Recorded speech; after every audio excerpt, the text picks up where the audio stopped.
شروع اللہ کا نام لے کر جو بڑا مہربان نہایت رحم والا ہے۔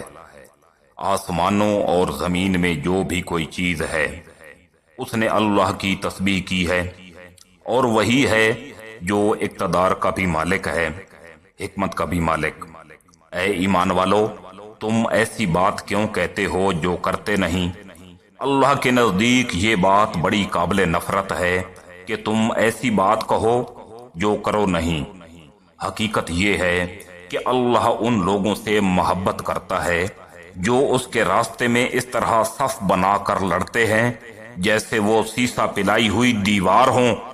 اور وہ وقت یاد کرو جب موسیٰ علیہ السلام نے اپنی قوم سے کہا تھا کہ اے میری قوم کے لوگوں، تم مجھے تکلیف کیوں پہنچاتے ہو، حالانکہ تم جانتے ہو کہ میں تمہارے پاس اللہ کا پیغمبر بن کر آیا ہوں۔ پھر جب انہوں نے ٹیڑھ اختیار کی تو اللہ نے ان کے دلوں کو ٹیڑھا کر دیا، اور اللہ نافرمان لوگوں کو ہدایت تک نہیں پہنچاتا۔ اور وہ وقت یاد کرو جب عیسیٰ بن مریم نے کہا تھا کہ اے بنی اسرائیل، میں تمہارے پاس اللہ کا ایسا پیغمبر بن کر آیا ہوں کہ مجھ سے پہلے جو تورات نازل ہوئی تھی میں اس کی تصدیق کرنے والا ہوں، اور اس رسول کی خوشخبری دینے والا ہوں جو میرے بعد آئے گا، جس کا نام احمد ہے۔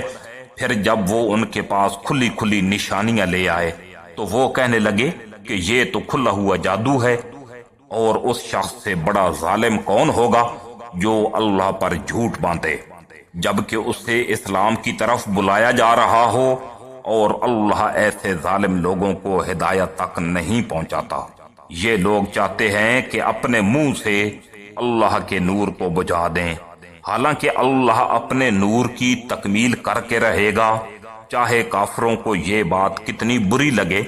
وہی تو ہے جس نے اپنے رسول کو ہدایت اور سچائی کا دین دے کر بھیجا ہے تاکہ وہ اسے تمام دوسرے دینوں پر غالب کر دے، چاہے مشرک لوگوں کو یہ بات کتنی بری لگے۔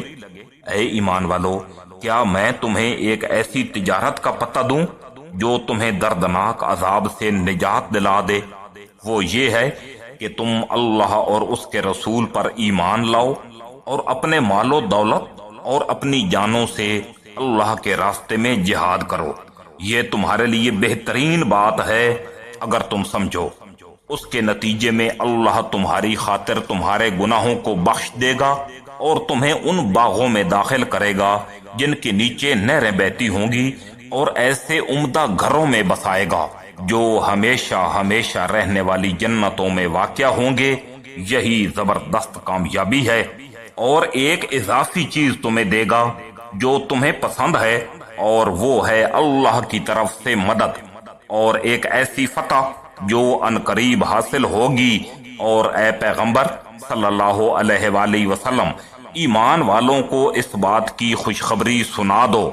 اے ایمان والو، تم اللہ کے دین کے مددگار بن جاؤ، اسی طرح جیسے عیسیٰ بن مریم علیہ السلام نے حواریوں سے کہا تھا کہ وہ کون ہیں جو اللہ کے واسطے میرے مددگار بنے۔ حواریوں نے کہا ہم اللہ کے دین کے مددگار ہیں۔ پھر بنی اسرائیل کا ایک گروہ ایمان لے آیا اور ایک گروہ نے کفر اختیار کیا، چنانچہ جو لوگ ایمان لائے تھے ہم نے ان کے دشمنوں کے خلاف ان کی مدد کی، نتیجہ یہ ہوا کہ وہ غالب آئے۔